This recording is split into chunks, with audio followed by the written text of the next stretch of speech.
तुहिर माझा मितवा मालिकेच्या येणाऱ्या भागामध्ये एक जबरदस्त ट्विस्ट आपण पाहणार आहोत.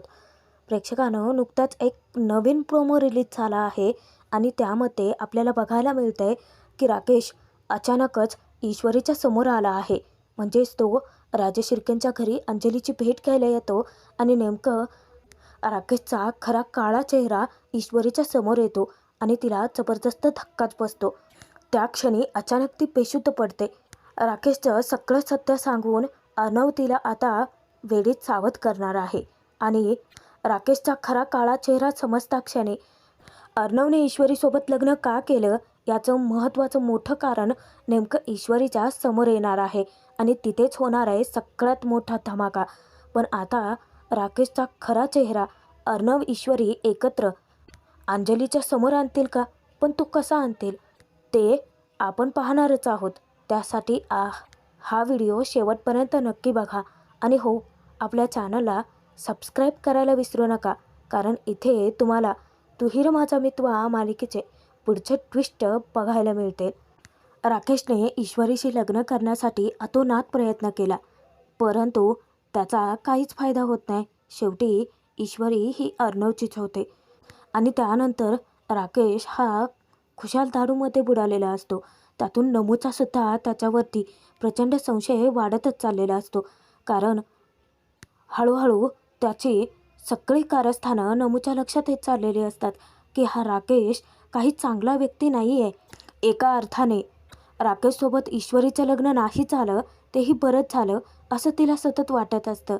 त्यातून ईश्वरीची आई ही राकेशशी स्पष्टच बोलते, कारण राकेश सतत अर्णव किती खालच्या लेवलचा व्यक्ती आहे, ईश्वरीचा संसार त्याच्याशी होऊच शकत नाही, अर्णव चांगलं मुलगा नाही आहे, हे सगळं तो आत्यांच्या मनात भरवतच असतो.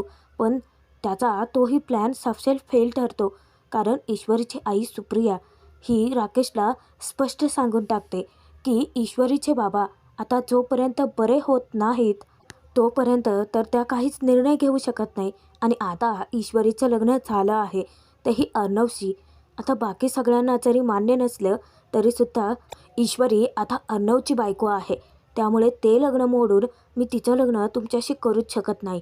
त्यावरून राकेशच्या मनात इतका राग उफाळून येतो आणि म्हणूनच राकेश आता डायरेक्ट ईश्वरीच्या समोर जाऊन तिला तोंड दाबून बुक्क्यांचा मार द्यायचा ठरवतो. कारण एकदा का तो ईश्वरीच्या समोर गेला तर ईश्वरी आपोआपच ओळखेल त्याला. पण जेव्हा ईश्वरीला हे सत्य कळेल की तो अंजलीचा नवरा आहे त्यानंतर तिला धक्का बसेल, पण ती त्याच्यासोबतचं सत्य गुपितच ठेवेल, कारण अंजलीला ती सांगण्याचा जरी प्रयत्न करायला गेली तर अर्णव तसं घडूच देणार नाही, कारण त्याला त्याच्या बहिणीची काळजी आहे आणि राकेशचं बाळ तिच्या पोटात आहे. त्यामुळे सत्य बाहेर येऊच शकत नाही आणि जरी आणण्याचा प्रयत्न केला तरीसुद्धा तो त्याला ब्लॅकमेल करत राहील. म्हणजे सगळीकडून राकेशचाच फायदा आहे असं त्याला वाटत असतं. म्हणूनच तो दसऱ्याच्या दिवशी ऐनवेळी पूजेच्या वेळेसच तिथे जायचं ठरवतो. आता दसऱ्याची पूजा होणार असते आणि अर्थात ती ईश्वरी आणि अर्णवच्या हातूनच होणार असते. तेव्हा अंजली ईश्वरीला पूजेचं महत्त्व समजावते की त्या पूजेमध्ये एक प्रथा असते, म्हणजेच ती प्रथा अंजलीच्या आईनेच सुरू केली होती आणि राजेश शिर्केंची सून म्हणून आता ती प्रथा ईश्वरीला तर पाळावीच लागणार. खूप साऱ्या बायका त्यांच्या घरी येणार आणि 9 दिवसाच्या 9 सुवासिनी असं म्हणून त्याजणी एकत्र फेर धरणार आणि त्या पूजेबद्दलचं महत्त्वसुद्धा ती सांगते. तेव्हा ईश्वरी ती पूजा करायला तयार होते. इकडे राकेशचा प्लॅन ठरलेलाच असतो, जाऊन अचानकच ईश्वरीला धक्का द्यायचा. आता पूजेचा दिवस उजाडतो. ज्या क्षणी ईश्वरी खूप सुंदर अशी तयार होऊन अर्णवच्या समोर येते त्या क्षणी अर्णव तिच्यावरती फिदा होऊन जातो. आधीचा तर तो तिच्यावरती लट्टू असतोच, पण आज ईश्वरी इतकी सुंदर दिसत असते की अर्णवची नजर तिच्यावरून हटत नाही. दोघेही पूजेसाठी खालती जातात. गुरुजी पूजेला सुरुवात करतात. मंत्रोच्चाराच्या मदतीनेच आता पूजेला सुरुवात होते. अर्णव ईश्वरीच्या हातून देवी आईची दसऱ्याची पूजा पार पडते आणि त्यानंतरच राजेश शिर्केंच्या परंपरेनुसारच ईश्वरी त्यांच्या कुटुंबाच्या सुखासाठी आनंदासाठी देवी आईकडे साकडं घालत असते. 9 दिवसाचा नेम धरून या घरात तुझी पूजा अर्चा केली.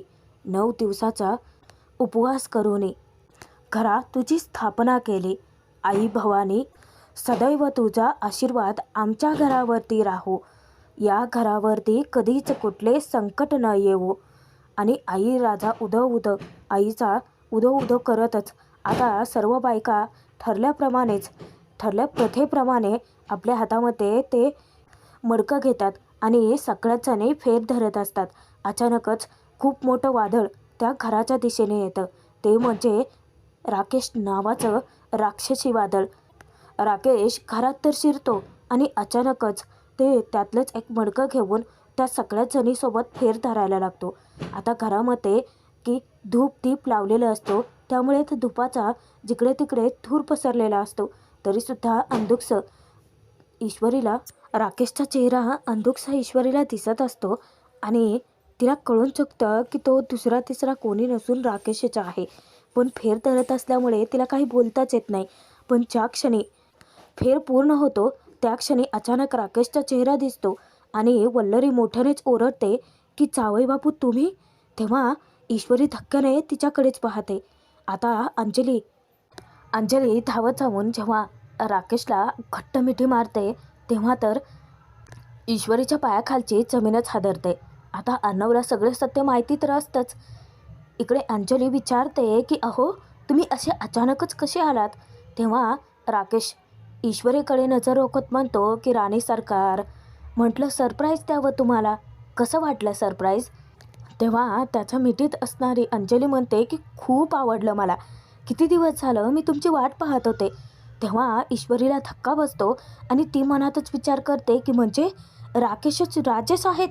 हा धक्का ती पचवू शकतच नाही आणि त्या क्षणी बेशुद्ध होऊन ती खाली कोसळते. तेही पडताना नेमकी ती अर्णवच्या अंगावरतीच पडते. कारण राकेशला ज्या क्षणी ईश्वरीने पाहिलं होतं त्या क्षणी ईश्वरीला धक्का बसणार हे सत्य अर्णवला चांगलंच ठाऊक होतं आणि म्हणूनच अर्णव तिला सावरतो वेळीच. आता घरातल्या सर्वांचा काळजाचा ठोका चुकतो आणि वल्लरीला वाटतं की झाली पुन्हा हिची नाटकं सुरू झाली. ती जरी तिच्याकडे दुर्लक्ष करत असली तरीसुद्धा बाकी सर्वच जण ईश्वरीसाठी खूपच पॅनिक होऊन जातात. अर्णव पटकन ईश्वरीला उचलतो आणि त्यांच्या रूममध्ये घेऊन जातो. थोडा वेळानंतर मामा ईश्वरीसाठी डॉक्टरांना बोलावून घेतात आणि जेव्हा ईश्वरीला डॉक्टर येऊन चेकिंग करतात त्या क्षणी ते सांगतात की यांना कसला तरी धक्का बसला आहे, त्यामुळे अचानकच पॅनिक अटॅक आलाय. परंतु घाबरण्यासारखं असं काहीच नाही आहे. त्यांना मी इंजेक्शन दिलं आहे. काही तासानंतर त्या शुद्धीवरती येतील आणि त्यानंतर जर तुम्हाला काही वाटलं तर तुम्ही मला कॉल करून बोलवू शकता, असं सांगून डॉक्टर तेथून निघून जातात. घरातले सर्वच जण म्हणजेच आकाश, अंजली, अर्णव, मामा सर्वच जण खूपच पॅनिक होऊन जातात आणि राकेश तो मात्र हसून अर्णवच्या चेहऱ्याचे भाव टिपत असतो. अर्णवचा पडलेला चेहरा पाहिल्यानंतर त्याला खूपच आनंद होतो, कारण त्याला हे चांगलंच माहिती होतं की ज्या क्षणी ईश्वरी त्याला बघेल तेव्हा तिला असाच धक्का बसेल. पण आता असाच तो ईश्वरीला तोंड दाबून बुक्क्यांचा मार देत राहणार, कारण अंजलीच्या समोर सत्य उघडण्याची त्यांची हिंमत होणारच नाही आणि त्याचा फायदा आपण उचलायचा. अर्णव घरच्या सगळ्यांना समजावतो की तुम्ही इतकं टेन्शन घेऊ नका. ईश्वरी थोड्या वेळानंतर शुद्धीवरती येईलच आणि ताई मी आहे ना तिच्यासोबत, तुम्ही प्लीज पॅनिक होऊ नका. आणि ती ज्या क्षणी शुद्धीवरती येईल मी आहे तिच्यासोबत, मी तुम्हाला सगळ्यांना कळवतो. पण प्लीज तुम्ही जास्तीची काळजी करू नका. ताई जा बरं तू आराम कर. तेव्हा राकेश लगेच म्हणतो की हो राणी सरकार, हे बघा या अशा सिच्युएशनमध्ये जास्तीचं टेन्शन घेणं तुमच्यासाठी ठीक नाही आहे. अहो तुमच्यासाठीच काय, आपल्या बाळासाठी सुद्धा ते ठीक नाही आहे. त्यामुळे चला आधी रूममध्ये जाऊन आराम करूयात. मी अजिबात तुमचं काही ऐकणार नाही हा. राकेशची जी नाटकं चाललेली असतात ना ते पाहून अर्णवच्या डोक्यातच तिडीक जाते. आत्ताच्या आत्ता याचं सत्य बाहेर काढावं आणि याला कुत्रासारखा तुडवावा अर्णवच्या मनात विचार येऊन जातो. पण त्याचे हात दगडाखाली अडकलेले असतात. आता एक एक करत सर्वजण तेथून निघून जाणार तेव्हा मामा आणि अर्णव दोघेही बोलत असतात. मामा अर्णवला म्हणतात की नक्कीच या राकेशला पाहिल्यानंतरच ईश्वरीला हा धक्का बसला आहे. पण अर्णव, आता पुढे काय? कारण ईश्वरी शुद्धीत आली तर मग ती अंजलीला सांगून टाकेल ना सत्य काय आहे ते. आता तू तिची साथ देणार आहेस का? म्हणजे अंजलीच्या समोर ते सत्य घेऊन यायचं आहे का?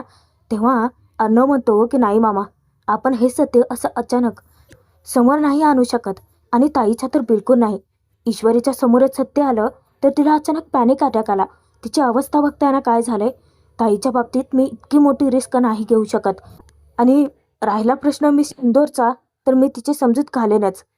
तुम्ही अजिबात काळजी करू नका. हे सगळं प्रकरण मी हँडल करतो.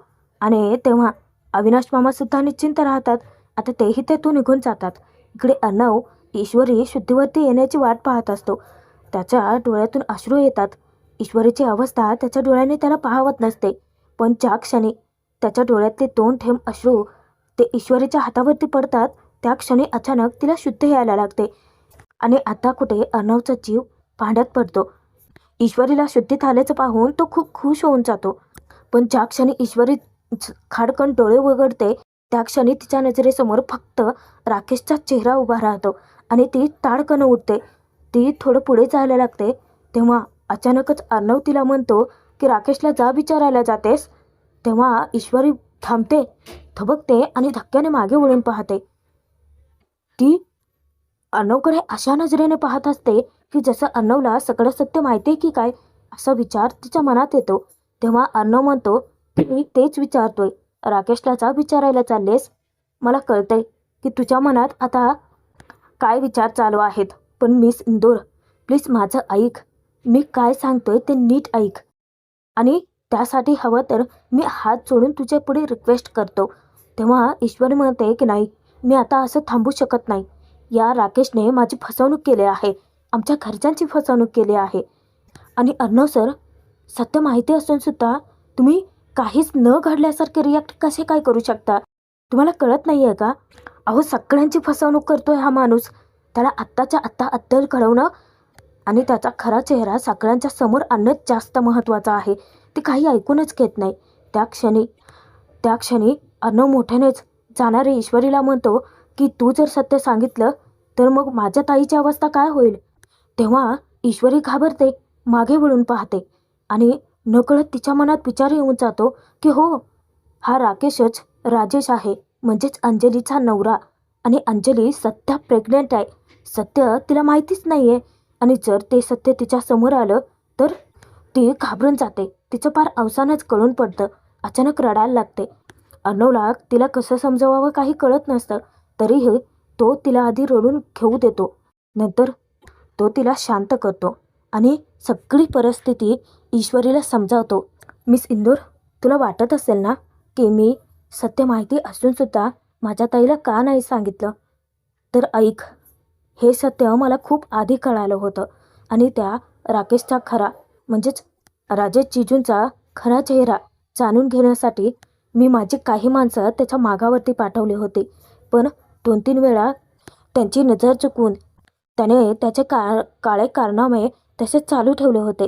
एवढंच काय, काही गुंडांच्या तर्फे माझ्या माणसांची मारहाणसुद्धा त्याने केली होती.